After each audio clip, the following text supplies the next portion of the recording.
guys, I have Claudia Blackwell. Hello. Oh, very nice. I'm jealous. How's How are everything you going all? for you so far? Doing How's well. Comic Con for me so Yeah. far?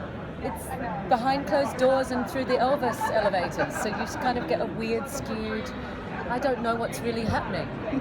You know, I'm getting the backdoor version, which is fun to talk to you guys about something I'm excited about, but I'm not seeing it from the perspective of people who've paid to be here, so it's really interesting. Would you ever dress up and go walk the floor? I haven't dressed up yet, but I did. Well, my sons wanted to come to a convention, and I said that I didn't want them sort of on social media because I wanted them to really understand and manage their own image and just sort of decide mutually when they end up, you know, engaging in that sort of thing. And so they wore costumes, and so my older boy came as Batman and my younger went as Robin, and it was so sweet. They wore their masks and they sort of stayed in disguise. But I did actually make the fatal mistake one year of wanting to go through the autograph line to get an autograph from someone who was sitting on the panel with me. There was an unspoken rule that those who were participating as actors or performers, I don't use the word talent, it's odd to me, but those who are performers who were participating in the signings, it was an unspoken thing that you would just trade photos if anyone wanted one. And my husband was a very big fan of someone who was on the panel, and I thought, well, that'll be a fun gift to bring home because he's looking after the kids and it'd be a nice little thing. So I said, look, I just want to have the experience of going through the line, but could you please introduce me so he knows who I am? And they did, and they said, yes, of course, when you're ready and when you're at the top of the line, we'll introduce you. Well, then they didn't introduce me. So I said, and he was on a very famous science fiction project, and I said, I've broken all the rules, I've come from the other side. And he thought I was completely mental. And started to look like he was starting to look for security.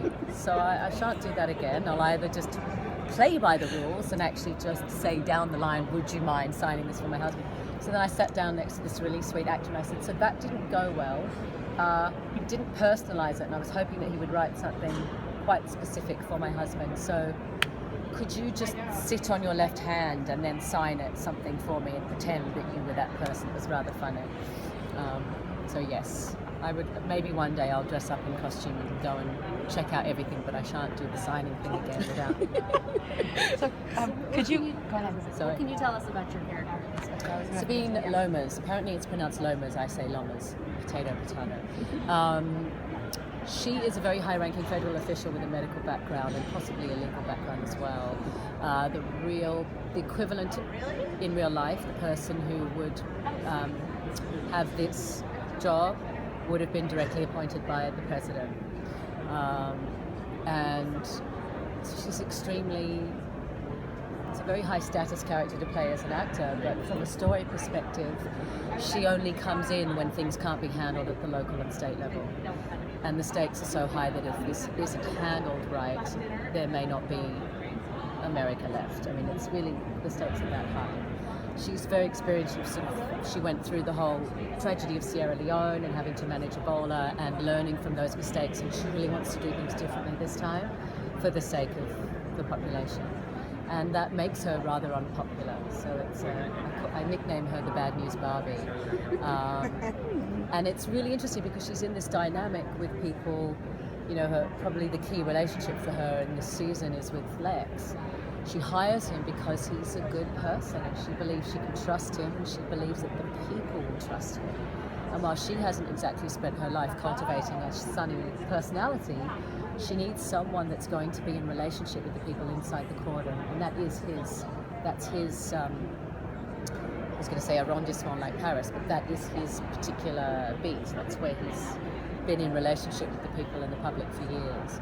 And it's a really difficult task because she's now going to ask him to do things that maybe are not popular either.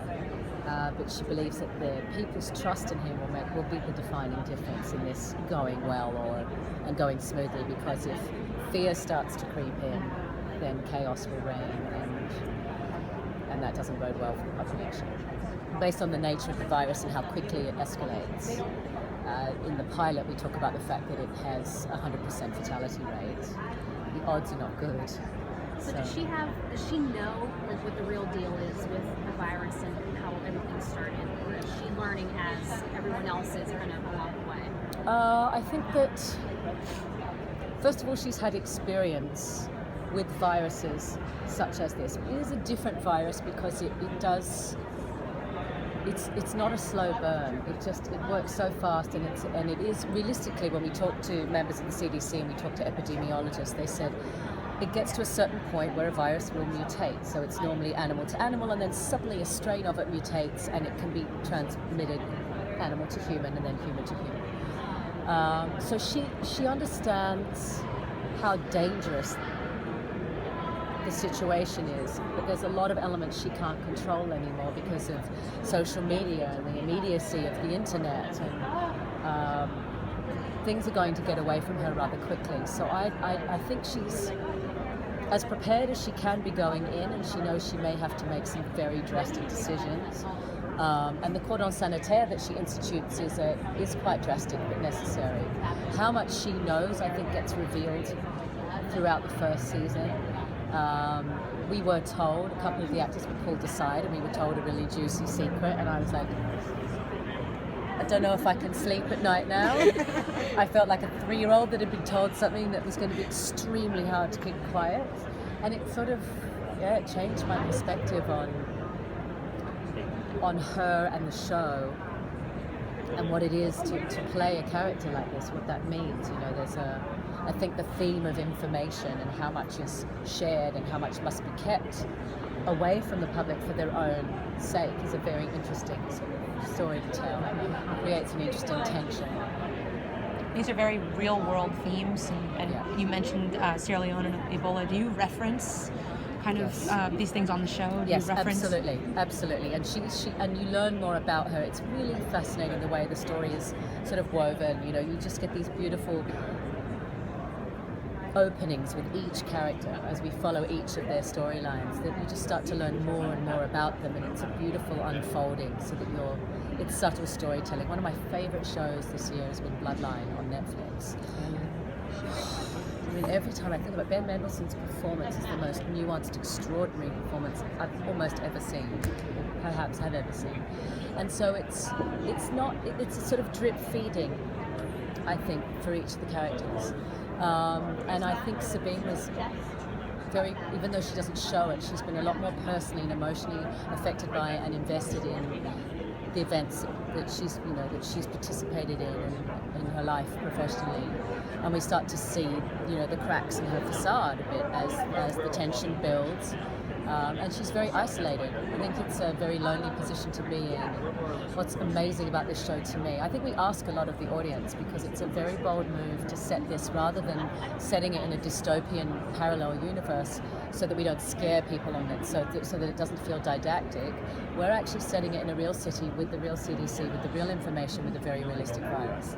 In return, I think what we give the audience is really juicy relationship, character-based storytelling, and it's delicious for me when I read the scripts to see how these relationships build and how they affect everyone. And it's something that we talk about a lot when we're talking about this show, is that ordinary people in ordinary positions are going to be asked to do extraordinary things. And I think it's fun to think about who we would be, what we would do, what would become of us. You could do those zombie apocalypse tests online or on Facebook or whatever. We're like, oh, well, I'm a zombie expert, so I know that I'm going to survive a month, and everyone can come and live with me. And then you actually do the test, and the computer says, no, you'd last 2 days.